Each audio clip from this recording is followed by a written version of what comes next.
Ned Kelly, hero or villain? The topic has been subject to debate for well over 100 years. Was he a hero, was he a criminal, or is he simply an icon in our history?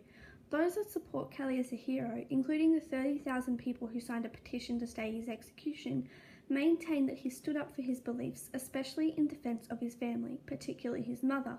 They refer to the letter he sent to the police, which has widely become known as the Gerald Derry letter, in the contents of which he aims to justify his actions. He tried to peacefully resolve the conflict between himself and the police, but the letter was ignored.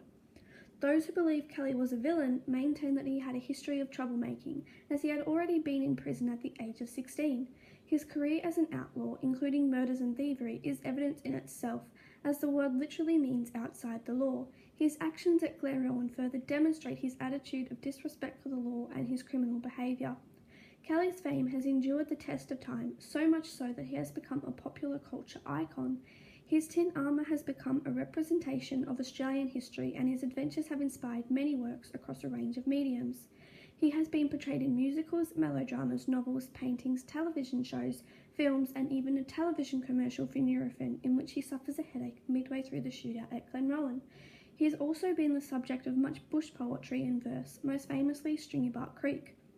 Most definitely today, Kelly is seen as a folk hero who liberated his people.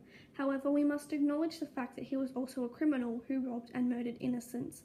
He could easily be seen as a modern-day Robin Hood, committing crimes but with good intentions. Indeed, both sides of the debate have merit. Yes, Kelly did perform a multitude of unlawful acts, but he was a victim of his circumstances. He did the best he could with what he knew. His father, an Irish convict, died in jail when Kelly was just 12 years old.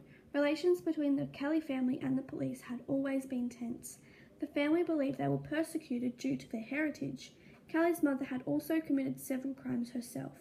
Who is to say he would not have turned out differently had he been raised elsewhere?